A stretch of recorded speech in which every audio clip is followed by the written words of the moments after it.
ভারতের সেনাপ্রধান জেনারেল উপেন্দ্র দ্বিবেদী বাংলাদেশ সম্পর্কে মন্তব্য করতে গিয়ে বলেছিলেন, বাংলাদেশের চলমান পরিস্থিতির উপর নয়াদিল্লি নিবিড়ভাবে নজর রাখছে। পাশাপাশি যে কোনো ধরনের ভুল বোঝাবুঝি এড়াতে দুই দেশের সামরিক বাহিনীর মধ্যে যোগাযোগের সব চ্যানেল খোলা রাখা হয়েছে।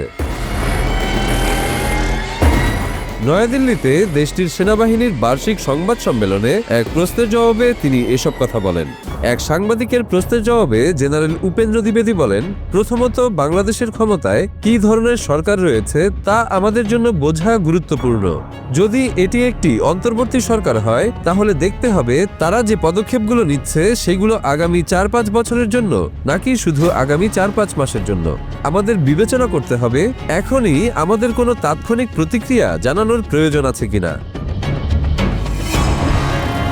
ওই অনুষ্ঠানে তিনি আরো বলেন, এ মুহূর্তে তিন বাহিনী তাদের যোগাযোগের সব চ্যানেল পুরোপুরি খোলা রেখেছে। ভারতীয় সেনাবাহিনীর একাধিক যোগাযোগের চ্যানেল সক্রিয় রয়েছে এবং আমি সেখানে তাদের সেনাপ্রধানের সঙ্গে নিয়মিত যোগাযোগ রাখছি। একইভাবে অন্যান্য চ্যানেলের মাধ্যমেও আমরা যোগাযোগ বজায় রাখছি।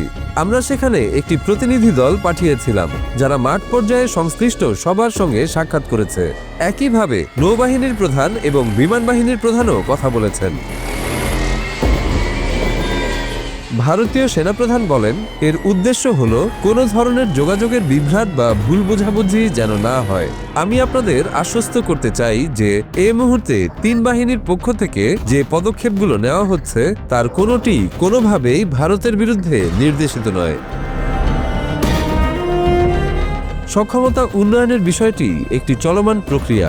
ভারতও তা করছে, অন্যান্য দেশও করছে। আর আমাদের প্রস্তুতির দিক থেকে বলতে গেলে আমরা সেখানে পরিস্থিতি নিবিড়ভাবে পর্যবেক্ষণ করছি।